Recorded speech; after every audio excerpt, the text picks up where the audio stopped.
कि आप सभी मस्त होंगे, जबरदस्त होंगे और कहेंगे सर क्लास होगी या नहीं। काहे नहीं क्लास होगी, काहे नहीं क्लास होगी। इसीलिए तो आज हम समय मांग करके लगवाए कि यार लगातार 15 से 20 लगातार क्लासेस नहीं थी, तो मैंने कहा आज थोड़ा समय है तो क्यों ना इसका भरपूर उपयोग कर लिया जाए। ठीक है ना, क्यों ना इसका भरपूर उपयोग कर लिया जाए। एक छोटा सा टॉपिक मंदिर और महोत्सव का समाप्त किया जाए। लेकिन आपको ये पता है आज आपकी क्या तारीख हो गई, 17 अगस्त। वैसे तो ये क्लास 2 से 3 होती है, ये आप सभी को पता है, लेकिन आज 4 बजे होने का ये वजह था कि स्टूडियो नहीं खाली था। हमने मांगा कि मुझे पढ़ाने पढ़ाने की इच्छा जागृत है, प्लीज मुझे क्लास दे दो। तो हो गया कि फिर ठीक है पढ़ा दीजिए सर, ठीक है ना। तो जय जगन्नाथ जी की, जय सभी देवताओं की। और शुरू करें आज का खेल। हाँ, आज स्क्रीन छोटा क्यों लग रहा है? नहीं, स्क्रीन तो छोटा नहीं लग रहा है, ये ऐसे वाला जो फ्रेम बना हुआ है वो होगा, ठीक है ना। शुरू करें आज का लेक्चर लल्ला। आधा पौन घंटे का लेक्चर है, मजेदार लेक्चर है। पहले थोड़ा सा थियरी रहेगा पहले थोड़ा थियरी पोर्शन रहेगा, उसके बाद एमसीक्यू पे हम लोग आएंगे। तो ऐसा करते हैं कि पहले थियरी पोर्शन खत्म करते हैं मंदिर और महोत्सव का, उसके बाद एमसीक्यू पे जाते हैं, ठीक है ना। अच्छा, एक बात और बता दें, कल संडे है लेकिन कल भी संभावना है कि मैं आपकी पेड क्लास लूं। अगर आप ये शेड्यूल में देखोगे तो ये 21, 22, 23 तारीख की क्लासेस थी। 21 तारीख वाली क्लास आज मैं 17 तारीख को ले रहा हूं, ठीक है ना। अरे राजीव कुमार कह रहे हैं सर सिलेबस कब इंड होगा? 1 हफ्ते 8 दिन लगेंगे यार, क्यों सिलेबस पढ़े हो? अभी 30 सितंबर को एग्जाम है वरदान का, अरे आपके एमटीएस का, नेक्स्ट मंथ में एग्जाम है आपके सीजीएल का, अगर डेट आ गई तो आरपीएफ का।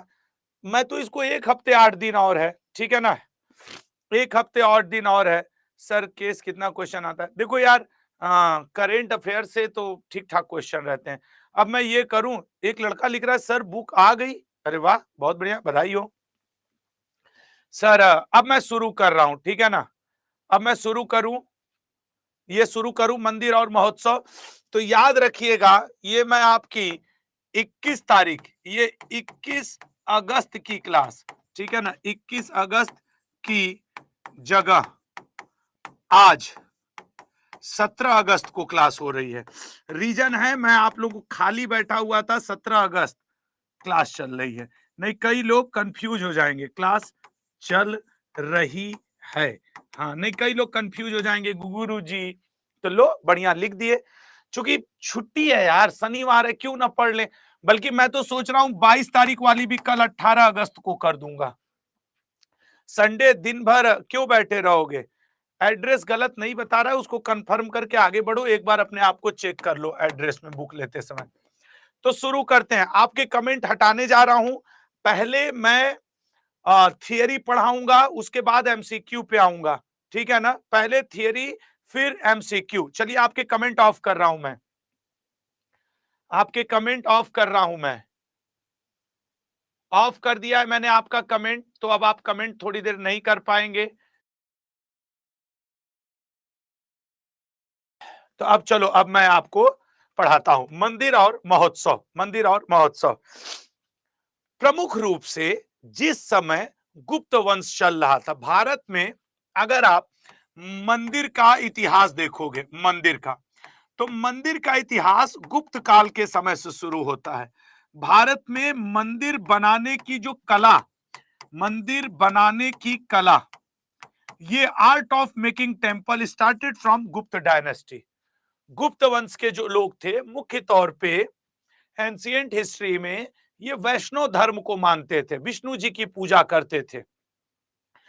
तो इनके गुप्त काल का एक हिस्टोरिकल बैकग्राउंड आपको बता रहा हूं।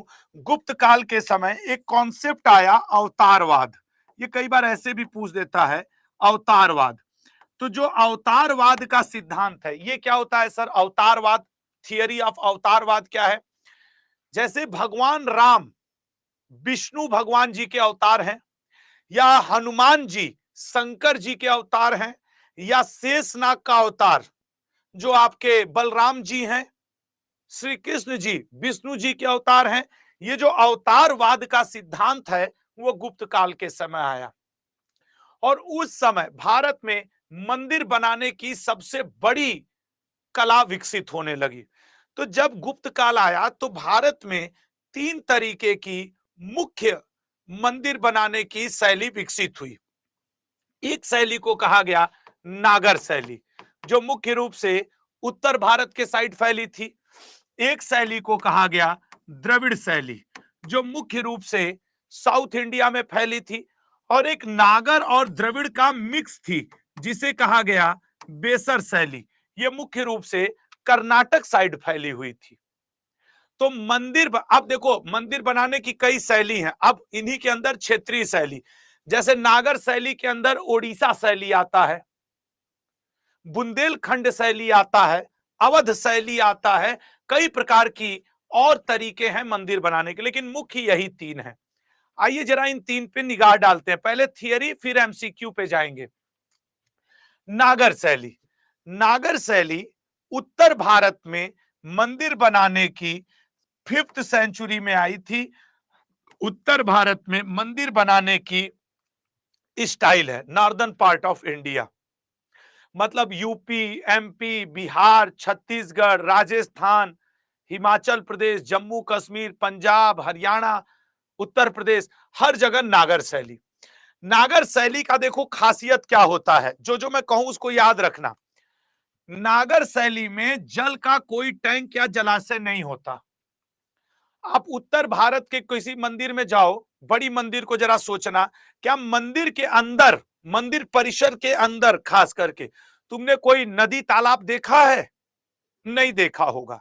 दूसरी बात, नागर शैली में जो ऊपर की तरफ से मंदिर बना, तो ये जो ऊपर की तरफ शिखर होता है, ठीक है ना, उसे आमलक कहा जाता है। ये आपके पेपर में कई बार आ चुका है कि आमलक क्या है। नागर शैली में जो मंदिरों का ऊपर का शिखर होता है उसे हम लोग आमलक, क्षैतिज नाली युक्त चक्र की तरह संरचना होती है, आमलक कहा जाता है नागर शैली में, ठीक है ना।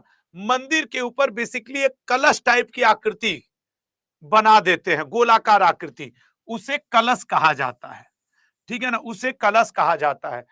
और अगर आप नोटिस करेंगे तो जो उत्तर भारत में मंदिर बनते हैं उनमें प्रदक्षिणा पथ जरूर होता है। नागर शैली में प्रदक्षिणा पथ क्या है?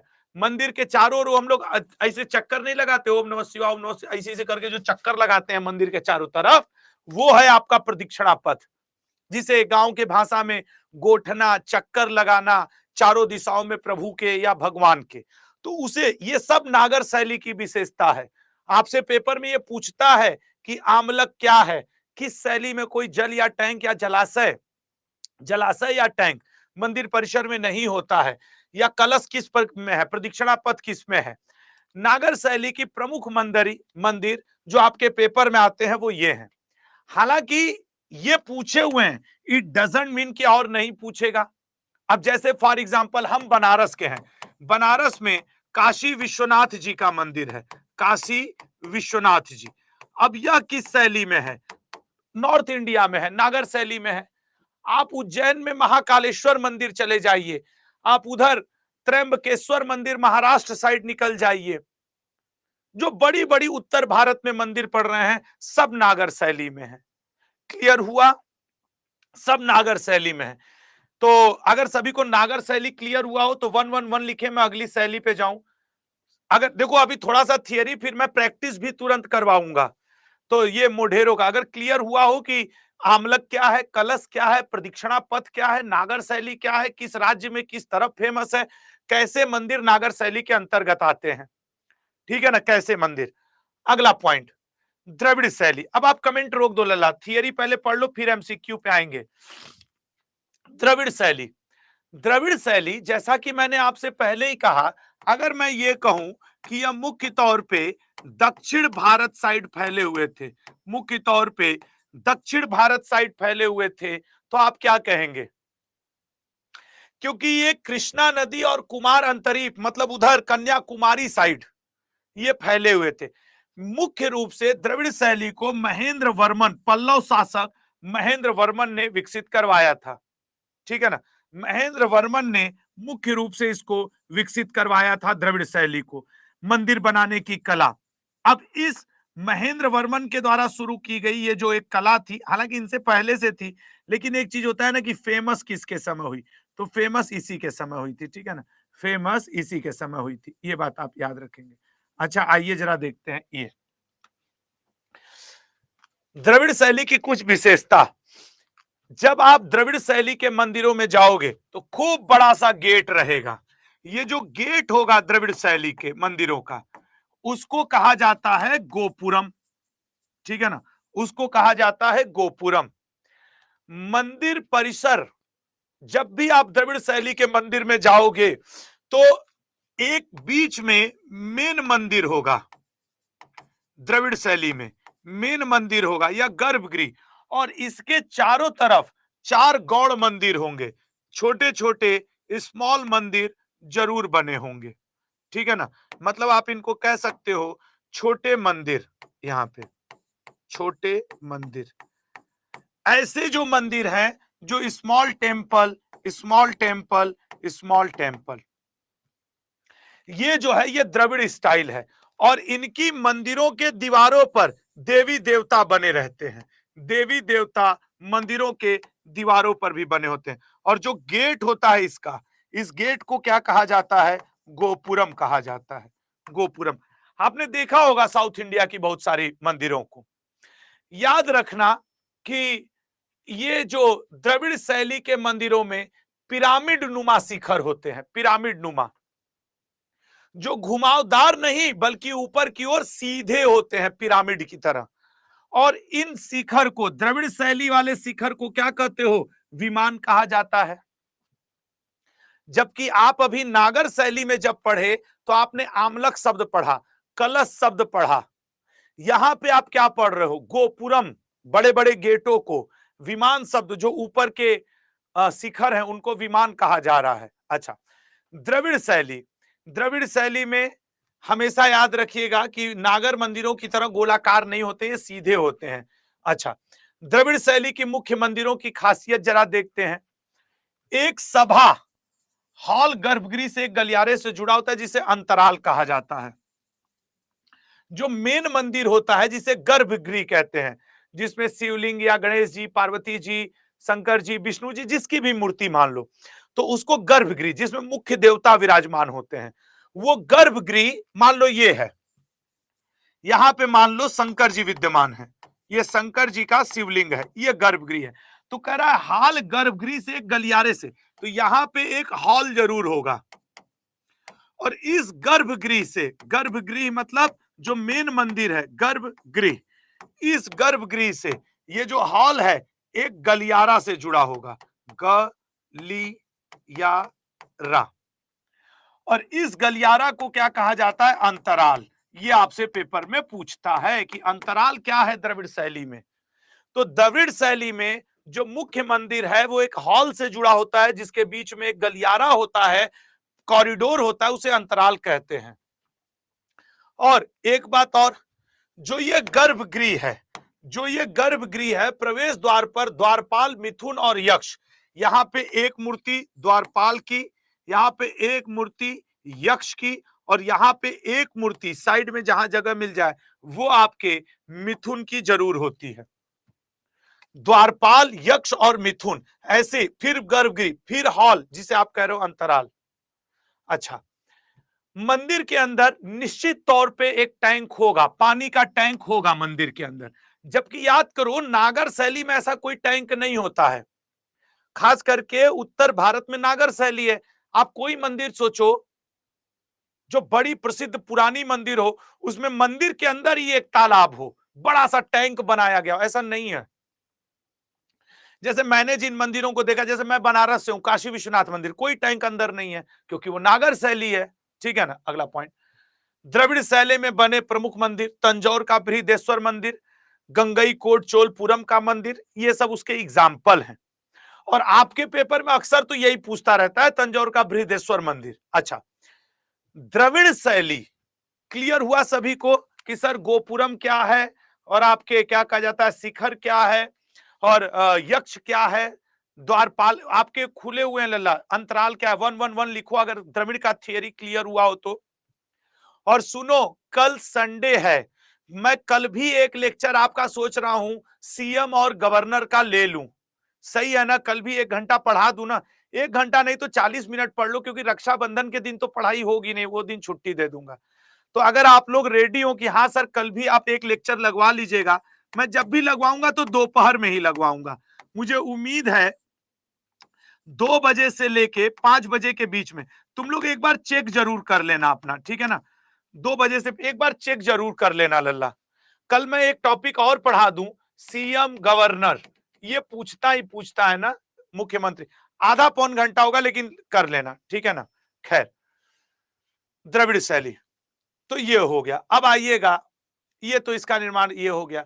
बेसर शैली, जो अगली इंपॉर्टेंट शैली है वो है बेसर। मैंने आपके कमेंट ऑफ कर दिए हैं, ठीक है ना?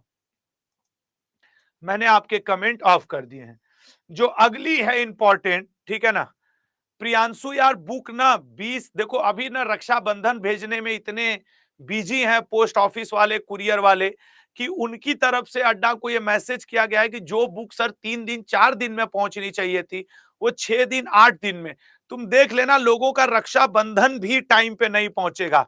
19 को रक्षाबंधन है, कई लोग के घर 20 और 21 को जाएगा। इसलिए मैं बता रहा हूं, बुक तुम्हारे घर कभी भी, हर स्टूडेंट को बुक पहुंचना शुरू हो जाएगी। किसी को कल भी मिल सकती है, किसी को 4 दिन बाद भी मिल सकती है। इसलिए मैं मान के चल रहा हूं कि 25 अगस्त लास्ट डेट होगी सबको बुक मिलने की। किसी को 22 को मिल जाएगी, किसी को 23 को मिलेगी, किसी को 21 को मिलेगी। जैसे अंशु राघव बता रहे हैं कि सर मेरा 22 तारीख को बता रहा है, तो हो सकता है तुम्हें 22 को मिल जाए। बेसर शैली, द्रविड़ शैली और नागर शैली का कॉम्बिनेशन है बेसर शैली। ये मुख्य रूप से कर्नाटक साइड ऐसे मंदिर बनाए जाते थे, कर्नाटक, ठीक है ना? कर्नाटक साइड ऐसे मंदिर मुख्य रूप से बेसर शैली के बनाए गए। और आपकी जानकारी को बना दे, जैसे बेसर शैली के यही 3 मंदिर आपसे पूछता है, कैलाशनाथ मंदिर, बादामी मंदिर और सोमनाथ। उसमें भी जो सबसे इंपॉर्टेंट है वो ये है बादामी मंदिर, किस शैली में बना है? बादामी मंदिर। भारत में मंदिर की यही 3 प्रमुख शैली है, नागर, द्रविड़ और बेसर, ठीक है? हाँ, गुप्त काल, भाई जैसा कि मैंने आपको पहले बताया था कि गुप्त वंश के समय ही भारत में मंदिर बनाने की कला सबसे ज्यादा विकसित हुई। तो गुप्त काल के प्रमुख मंदिर, तिगवा का विष्णु मंदिर जो मध्य प्रदेश के जबलपुर में पड़ता है, एरण का विष्णु मंदिर मध्य प्रदेश के सागर में पड़ता है। अब ये आपको रटना पड़ेगा, बस इनका लोकेशन पूछता है, अब इसमें समझाने जैसा नहीं है। उसके अलावा नचना कुठार पार्वती मंदिर, उसके अलावा भूमरा का शिव मंदिर मध्य प्रदेश में, ये लोग मुख्य रूप से मध्य प्रदेश में बनवाए हैं। देवगढ़ का दशावतार मंदिर, ये भी मध्य प्रदेश के बॉर्डर पे ही है, बॉर्डर पे ही है, ठीक है ना? अगला पॉइंट, भीतर गांव का मंदिर, यह मंदिर उत्तर प्रदेश कानपुर के भीतर गांव में स्थित है। अब प्रैक्टिस करते हैं, 3 ये थियरी 25 मिनट करीब हो गया, प्रैक्टिस करें मंदिरों का।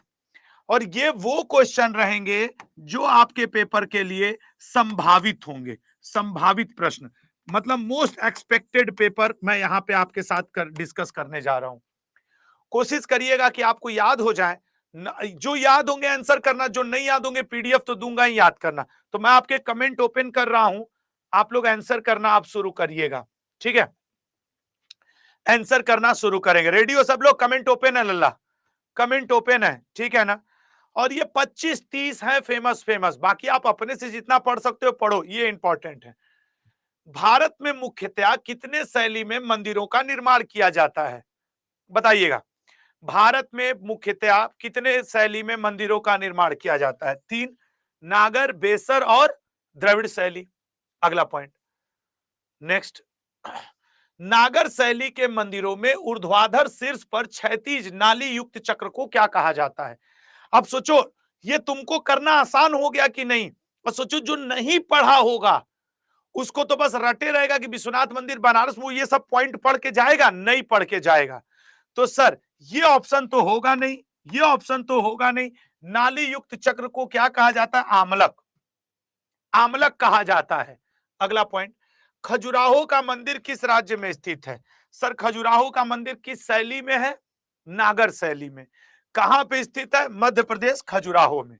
अगला, 64 योगिनी मंदिर निम्न में से किस संप्रदाय से संबंधित है? सर 64 योगिनी मंदिर की बात करें तो नागर शैली में बना हुआ यह बहुत ही प्रसिद्ध मंदिर है जो शैव, वैष्णव, जैन और शैव सभी से बिलोंग करता है। 64 योगिनी मैं तुमको लिख के दूं, मैक्सिमम लोग टिक मारेंगे 100 शैव या शैव वैष्णव, वो जैन को काउंट कर ही नहीं सकते। मैं सच कह रहा हूं, वो जैन को काउंट कर ही नहीं पाएंगे, जबकि 64 योगिनी मंदिर जैन धर्म से भी संबंध रखता है। ठीक है ना। अगला, मोढेरा सूर्य मंदिर किस राज्य में है? तीन ही सूर्य मंदिर आपसे पूछता है, मोढेरा का, और एक तुमसे सूर्य मंदिर पूछ सकता है मार्तंड, मार्तंड सूर्य मंदिर एक आपसे पूछ सकता है। मार्तंड सूर्य मंदिर आपसे एक पूछ सकता है, और एक कोणार्क। ये तीन सूर्य मंदिर ही पेपर में आते हैं। ये कोणार्क आपके ओडिशा में, मार्तंड आपके जम्मू एंड कश्मीर में, और मोढेरा आपके गुजरात में। मोढेरा आपके गुजरात में, ये तीनों सूर्य मंदिर हैं। नेक्स्ट, दिलवाड़ा जैन मंदिर का निर्माण किसने करवाया था? ये किस शैली में बना है? नागर शैली में बना है। कहां पे है? राजस्थान में है। किस पर्वत पे है? माउंट आबू पर्वत पे है। किसने बनवाया था? चंद्रगुप्त मौर्य ने। दिलवाड़ा जैन मंदिर का निर्माण विमल शाह या चंद्रगुप्त मौर्य? दिलवाड़ा जैन मंदिर को विमल शाह ने बनवाया था, चंद्रगुप्त मौर्य नहीं बनवाए थे। ठीक है ना, विमल शाह बनवाया था दिलवाड़ा जैन मंदिर। हाँ, ये भी बात सच है कि अभी कंफ्यूज कर दिया इन सबको, मस्त कंफ्यूज हुए हैं सब। अब मैं बता रहा हूं, मैं नहीं, नोट्स मत बनाओ, मैं बता रहा हूं, बनवाया इसी ने है, लेकिन इसका पूर्ण रूप कंस्ट्रक्शन इस व्यक्ति ने करवाया है, ऐसे याद रखना। बनवाया इसी ने है। मैं फिर, जैसे कुतुब मीनार किसने बनवाया? तो कुतुब मीनार कुतुबुद्दीन ऐबक ने शुरू किया, बनवा दिया था लगभग, लेकिन उसको पूर्ण स्वरूप इल्तुतमिश ने दिया था। यह कुछ ऐसा है। तो राइट आंसर तुम चंद्रगुप्त मौर्य मारना। बनवाया यही है पहले, उसके बाद विमल शाह आएंगे। बनवाया यही है पहले, इसी का नाम लेना। ठीक है ना। हाँ, बनवाया यही है, यही बनवाया है शुरू में। चलो अगले पॉइंट पे आएंगे। पडक्कल के मंदिर किस काल में निर्मित किए गए थे? पडक्कल का जो मंदिर है ये है नागर शैली का मंदिर, और बना था चालुक्य वंश वालों के समय। चालुक्य, ठीक है ना। द्रविड़ शैली के मंदिर कहां निर्मित किए जाते हैं? द्रविड़ शैली के मंदिर दक्षिण भारत में। ठीक है। नेक्स्ट, द्रविड़ शैली के मंदिरों में पिरामिड नुमा शिखर को क्या कहते हैं? बताइएगा। द्रविड़ शैली के मंदिरों में पिरामिड नुमा शिखर को क्या कहा जाता है? सोच समझ के बताना। ठीक है, द्रविड़ शैली के पिरामिड नुमा शिखर को क्या कहा जाता है? एक सेकंड बस। ठीक है, तो सर वो तो कहा जाता है विमान।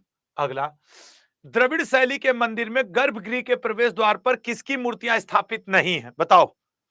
अब जो डेप्थ में पढ़ा होगा वही इसको बता पाएगा, लेकिन तुम लोग एक ही बार में बता दोगे नंदी।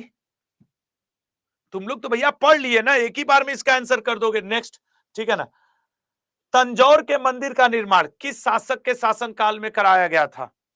तंजौर के मंदिर, सर तंजौर का मंदिर राज प्रथम ने करवाया था। गंगई कोंडचोलपुरम मंदिर का निर्माण किस शैली में किया गया है? सर गंगई कोंडचोलपुरम मंदिर साउथ इंडिया में है, द्रविड़ शैली में। अच्छा सच सच बताओ, थियरी पढ़ने के बाद और थोड़ा सा समझने के बाद अभी तक हमने मान लो 15 क्वेश्चन किए, तो ऐसे 7-8 क्वेश्चन नहीं है जो थियरी समझने के बाद सही हुए। अगर ऐसा है तो 1-1 लिखो कि हाँ सर, जब आपने थोड़ा थियरी समझा दिया तो वो नहीं गोपुरम, आमलक, विमान, कलश गड़बड़ा जाता कि नहीं आज के पहले। तो लल्ला इसलिए थोड़ा ना ध्यान से करो, सब नंबर मिलेगा। निम्न में से कौन सा मंदिर बेसर शैली में निर्मित नहीं है? बताओ। सर देखिए, कंदरिया महादेव मंदिर नागर शैली में है, कैलाशनाथ, बादामी और सोमनाथपुरम तीनों बेसर शैली में है। रट गया होगा, रट गया है ना सभी को। अगला आ जाओ। भारत के किस राज्य में श्री ब्रह्मापुरीश्वर मंदिर स्थित है? भारत के किस राज्य में श्री ब्रह्मापुरीश्वर मंदिर स्थित है? आज का लेक्चर टेंपल वाला बहुत छोटा है और सीएम और गवर्नर वाला, तो रोने मत लगना कि अरे सर 50 मिनट। लल्ला ये कम कंटेंट का है तो इसमें मैं क्यों ही बोझाई से मंदिर समझाने लगूं ना तो 4 साल बीत जाए। खजुराहो के मंदिर का एक शानदार उदाहरण है। खजुराहो के मंदिर सर नागर शैली में है, मध्य प्रदेश में है, उत्तर भारत में है। अगला, निम्नलिखित में से कौन पूर्ण द्रविड़ शैली में बने मंदिर का प्रसिद्ध उदाहरण है? द्रविड़ शैली सर निश्चित तौर पे ये कैलाशनाथ मंदिर, चाहे कामाख्या मंदिर हो असम का, चाहे खजुराहो मंदिर हो, चाहे आपके कोणार्क, ये सब 3 के 3 नागर शैली में बने हैं। अगला, ओडिशा और पास के जिले के मंदिर वास्तुकला में मंदिर के शीर्ष पर दिखाई देने वाली पत्थर जैसी डिस्क क्या कहलाती है? अब बताओ क्या कहलाती है? ओडिशा मतलब ऑलमोस्ट नागर शैली, ओडिसी शैली जो है नागर शैली की ही सब शैली मानी जाती है, उसको क्या कहते हैं सर? आमलक कहते हैं। क्या कहते हैं लल्ला? आमलक। देखो बताने के बावजूद कई ठो गलत कह रहे हैं भाई। जब गोल आकृति मिलेगी तब ना कलश कहोगे। इसमें कहीं गोल आकृति का जिक्र किया है कि कुछ लोग कलश लिख रहे हैं? बस नालायक, ये जो 2-4 ठो कलश लिख रहे हैं, पागल हो गए हो क्या मेरे भाई? अगला, किस चोल शासक ने तंजौर में बृहदेश्वर, ये तो फिक्स क्वेश्चन है कि पूछता ही पूछता है, राजराज प्रथम, फ्री का नंबर है ये। नेक्स्ट, मुक्तेश्वर मंदिर 10वीं शताब्दी का हिंदू मंदिर है जो शिव को समर्पित है, कहां स्थित है मुक्तेश्वर मंदिर? बताओ मेरे भाई। मुक्तेश्वर मंदिर सर, मुक्तेश्वर मंदिर ओडिशा में स्थित है। कहां स्थित है मेरे भाई? तो ओडिशा में। इरावतनेश्वर मंदिर भारत के किस राज्य में स्थित है? इरावतनेश्वर मंदिर भारत के सर, इरावतनेश्वर मंदिर तमिलनाडु। ये संभावित भी दे रहा हूं, इसकी पीडीएफ अपने पास रखना, थोड़ी देर बाद पीडीएफ अपलोड हो जाएगी पेड बैच में। निम्नलिखित चोल शासकों में से किसने तंजावुर में निशुंभ सुदनी देवी का निर्माण किया था? निशुंभ देवी का मंदिर विजयलाल, विजयालय, विजयालय ये आपके चोल वंश का संस्थापक था, इसने उपाधि ली थी नरकेसरी की।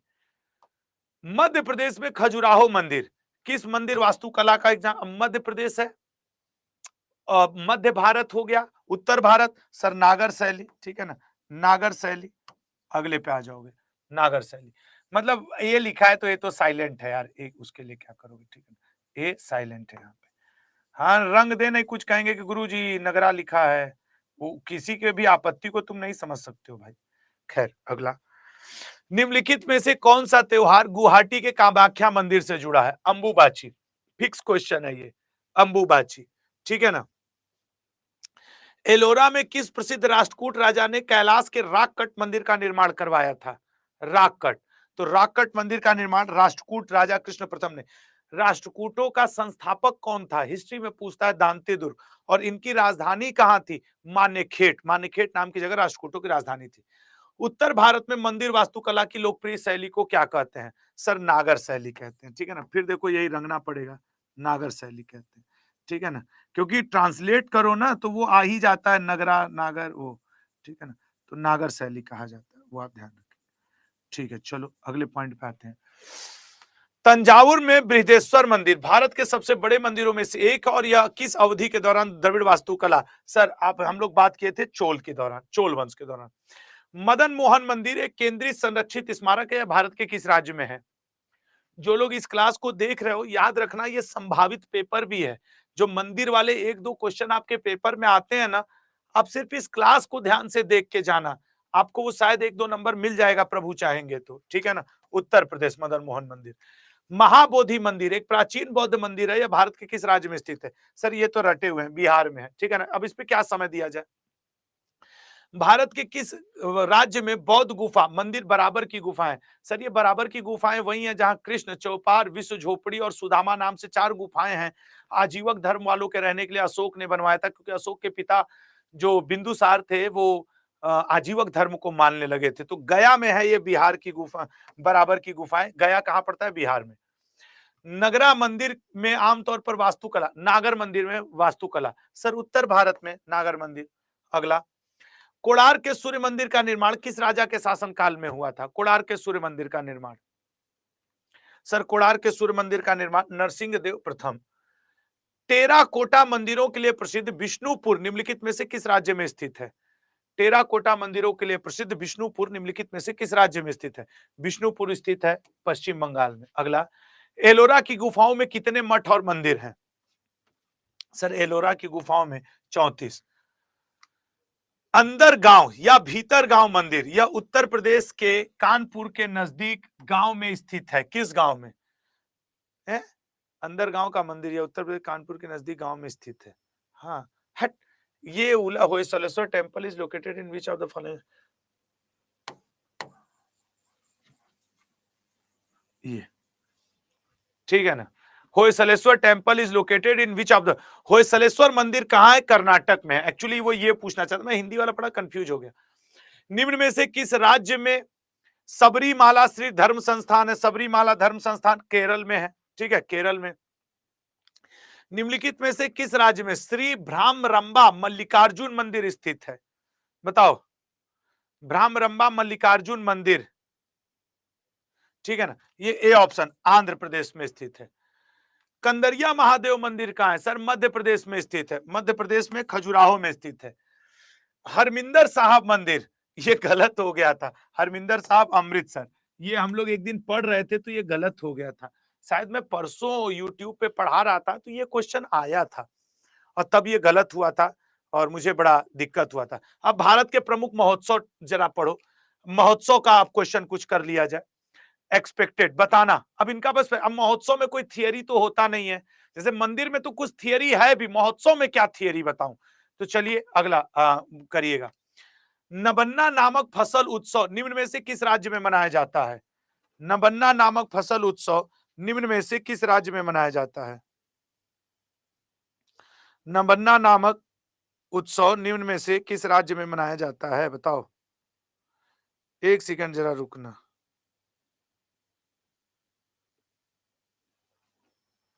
नबन्ना नामक, सर नबन्ना उत्सव मनाया जाता है पश्चिम बंगाल में। नेक्स्ट, बथुकम्मा नामक फूल उत्सव किस राज्य में? एक बार यही पूछ दिया था, बथुकम्मा कौन सा उत्सव है? खाने का, फूल का, सजावट का, किसका फूल उत्सव है बथुकम्मा?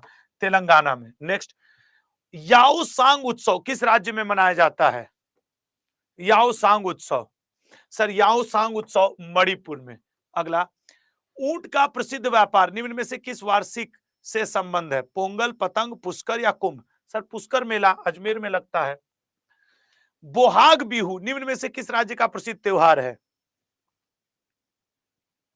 बताओ, बोहाग बिहू। और इससे ज्यादा महोत्सव उत्सव अगर समय ना हो तो प्रैक्टिस मत करना, पर्याप्त क्वेश्चन है इसमें। कंबाला नामक त्योहार किस राज्य से संबंधित है? सर कंबाला कर्नाटक से है। अगला, आदिवासी त्योहार भगता परब नामक त्योहार निम्न में से किस राज्य में मनाया जाता है? ये छाटे हुए संभावित प्रश्नों की सीरीज है, तो घबराना मत कि सर मेरे पेपर में आएगा कि नहीं। बहुत हद तक संभावना है कि इन्हीं में से तुम्हारे पेपर का क्वेश्चन रहेगा। झारखंड, अंबुबाची मेला लिख के ले लो, तुम्हारे पेपर में ये आएगा। सर वो कामाख्या मंदिर असम से संबंधित अंबुबाची मेला, कंफर्म है ये आ जाएगा। भगवान कृष्ण और रुक्मणी जी की याद में माधोपुर मेले का आयोजन किस राज्य में किया जाता है? माधोपुर मेला, सर माधोपुर मेले का आयोजन गुजरात में। रंगोली बिहू, सर असम में। रंगोली बिहू, बोहाग बिहू सब असम में। निम्न में से किस स्थान पर कुंभ मेले का आयोजन नहीं होता है? सर इलाहाबाद में होता है, उज्जैन में होता है, हरिद्वार में होता है, चेन्नई में नहीं होता है। चेन्नई में। बाली तृतीय नामक उत्सव किस राज्य में मनाया जाता है? बाली तृतीय ओडिशा में, ठीक है। कैला पौध फसल उत्सव का आयोजन किस राज्य में किया जाता है? बताओ, कैला पौध। देखो जितने लोग लाइव हो और जो लोग इस लेक्चर को बाद में भी देखें, प्लीज अपने दिमाग पे आधा घंटा कंसंट्रेट करके आंसर किया करो। महोत्सव में आपको कुछ समझाया नहीं जा सकता है, महोत्सव मेला तो आपको रटना पड़ेगा ही रटना। बस ये हो सकता है कि इंपॉर्टेंट वाले आपके लिए एक जगह कर दिए जाए।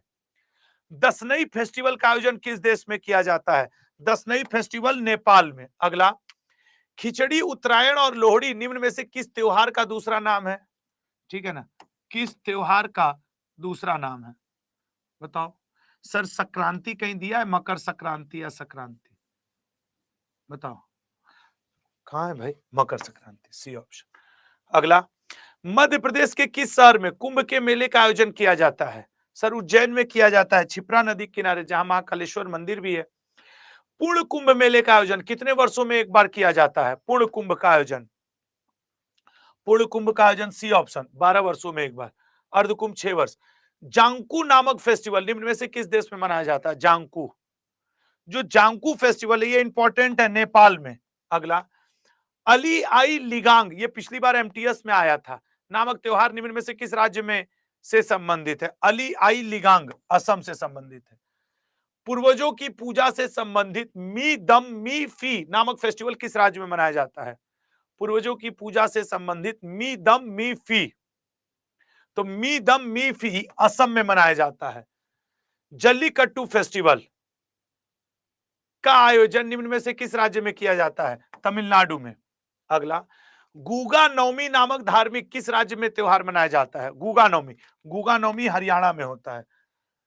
हेमिस नामक फेस्टिवल किस स्थान पे मनाया जाता है? हेमिस नेशनल पार्क भी है, भारत के सबसे बड़े नेशनल पार्क में से, लद्दाख, ठीक है ना। अगला, उत्तरायण नामक फसली त्योहार किस राज्य में मनाया जाता है? उत्तरायण, उत्तरायण नामक फसली त्योहार गुजरात में मनाया जाता है। फसल की कटाई पर मनाए जाने वाला ओणम फेस्टिवल किस राज्य में मनाया जाता है? ओणम जो मनाया जाता है केरल में, ठीक है ना, केरल में। अगला, तो ये आपके 25 क्वेश्चन इसके। बस आज के लिए इतना ही।